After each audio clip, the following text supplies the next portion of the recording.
What is the mood there tonight? The mood is both optimistic as well as cautious.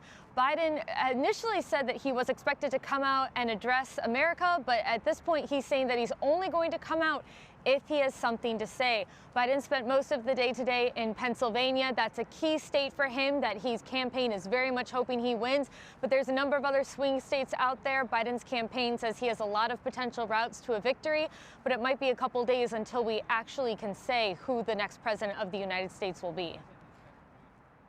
Right, and he reminded us earlier today that he is superstitious, that is how he has run every campaign, so reiterating that he's not sure whether we will hear from him tonight. Talk to us about how things have shaped up in the final hours. We know he was in Pennsylvania, Senator Harris was in Michigan, even as, the Biden campaign is maintaining a lead in a number of different states. Nobody is counting it in the bag.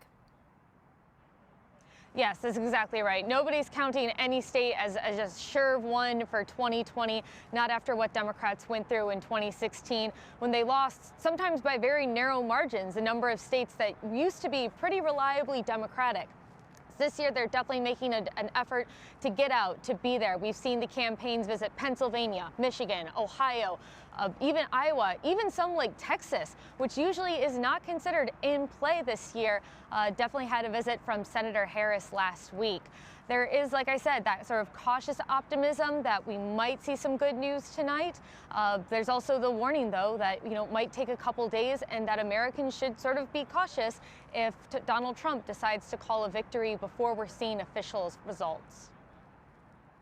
Now, the former vice president has spent so many years campaigning as a traditional politician, going out there and shaking hands. That was just not possible the last few months with the pandemic continuing to rage, and one of Biden's main messages that we all need to stay safe, which has meant alternative channels like social media, like Facebook and Twitter, have been even more important. This is something that we know that President Trump is expert at. He expertly uses social media to his advantage.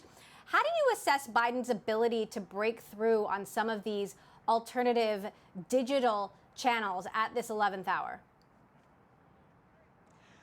Well, I think a key thing to look at here is the amount of money that Biden has raised, right? Because that's what's going to allow him to get on the air, to get out advertisements, to get out digital, to get out phone banking. And frankly, Biden has raised a ton of money for this election. And his campaign argues that it's those funds that are going to allow him to reach voters in a digital capacity. I mean, it's very interesting. It's been flipped this time a little bit. Republicans are the ones with the strong ground game. They've been out there knocking on doors for months. Trump has been holding rallies. But the Biden campaign, they see coronavirus as a key part of their message and making sure that Americans are staying safe and keeping healthy. And with that message comes a socially distant campaign that we've seen, and we'll see in the next few days whether or not it pays off.